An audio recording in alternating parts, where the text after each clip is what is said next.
Hi guys, and welcome to the video on learning Flutter, basically building iOS apps and Android apps. In the last video, that is a part 2, we learned about the scaffold widgets. Now let us take some time and learn about basically the container widget. So this is a code from part 2. If you haven't watched part 2, kindly go and watch my part 2. Okay. Now let's look at the scaffold. Let's look at the container widget. Okay. So what I'll do is basically I'm gonna remove the text widget and I'm gonna just insert a container widget. Okay, so that's my container widget.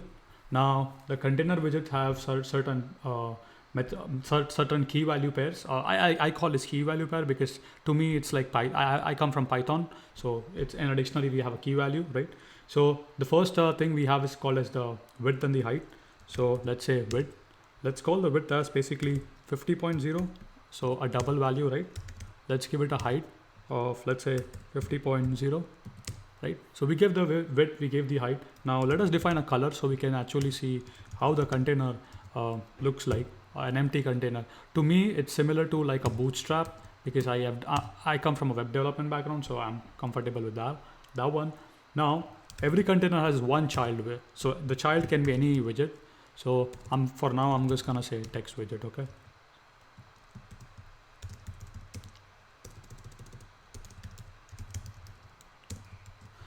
so let's refresh this and see this is in action. So I'm gonna use the hot reload button so that the changes take space. I think I did not save it, so let me actually quickly save this. So I'm gonna save this, press here on the hot reload. So here you can see we have a container with the width and the height. Okay, now let me actually increase the width and height to 150. Height should be 100, should be fine. And instead of restarting the entire application, I'm going to use the hot reload and this should change, right? So let me again save it. So again, now it's syncing the file. So let's wait for a while. Okay, so restarted the application, click on the hot reload. Now here you can see it did indeed change, right? Now of course, if you want to change the color of the text, all that fancy stuff, of course feel free to do it. We are here to understand the concept. Okay, so I think style, I forgot the command for the color widget. Was it inside this? I think so. Yeah, so let's say colors dot white.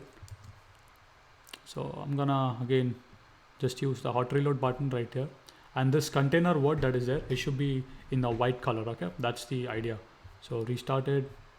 Let's do a hot reload. Did I save it? I think I forgot to save it. So now I saved it. So now it's syncing the file to the device. That's fine. The color will be white. So now let us look at so here you can see. Now let us look at some more attributes that we can give to the container widget. So the container has width, height, color, and the child. Child can be any basically component, right? So now apart from that, what you can do is basically container also takes padding and margin. So what is padding and margin? Basically margin is the space between two containers or two widgets, and padding is said to be the basically the space between the contents that is there in the widget to the outer boundary. So I'll show you what I mean by that. So padding, so the way you give padding here is say edge inset all. That means you give padding on all the direction, and I'm gonna give a 10 pixel or 10 value. So if you observe, what happens is this container would be having a nice padding. Right now it's pretty sticky, right? So let me actually save this, and I would do a hot reload right here, clicking by the button there. Might take a while to do the changes. So yeah, give me one sec. Okay, so when I refresh this, so here you can see this is the padding. So as I said, padding is basically the distance between the text inside and the outer boundary of the container.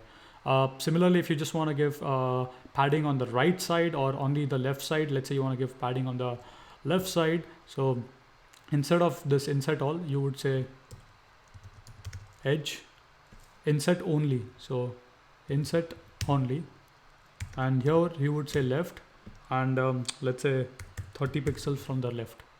So this would basically only give padding on the left pixel. Let's do a hot reload. So it's gonna sync all the things. Now this should actually move to the that's what the idea is. So if you want, you can, so here you can see you can basically give padding to to a particular direction as well. But for now, I'm just gonna leave it to edge inset all because I wanna give padding on edge inset all 10.0. Now let us also give us the margin. So margin, and similarly it takes again the same thing, edge inset all or edge inset only. Let's use edge inset all because you want to give margin on all the direction. Let's give a margin of 5 pixels on all the sides, and we will run this, and I will do a quick hot reload. And basically here you can see the margin won't be that visible, but trust me, it's actually there. Okay, so it did add the padding, and it did basically add the margin and padding. So that's it for this video. I just wanted to introduce the container widget. In the upcoming video, we shall learn about the row and column, how to basically change the elements or how to align the elements in Flutter. So hope you have enjoyed this quick tutorial. If so, do give a like, and see you in the tutorial number 4, where we would be learning about widgets.